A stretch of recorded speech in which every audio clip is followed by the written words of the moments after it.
pinatuyunan natin sa init ng araw ng mga isang oras. So pakintab na kagad tayo. So hanggang sa sulok yan. Kailangan dukutin natin para pantay yung kintab niya.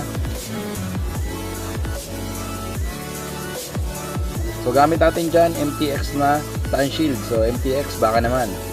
So yun talaga ginagamit ko, interior tsaka dito sa engine bay kasi hindi siya malagkit.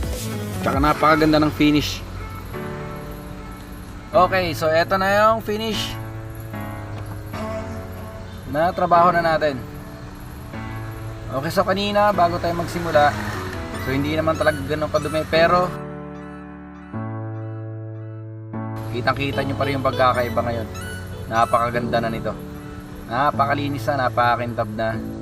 Okay, so next na natin yung interiors nito. Para pag napakintab na rin natin yung interiors, pwede na natin i-post to. So abangan nyo to, mamen. Okay?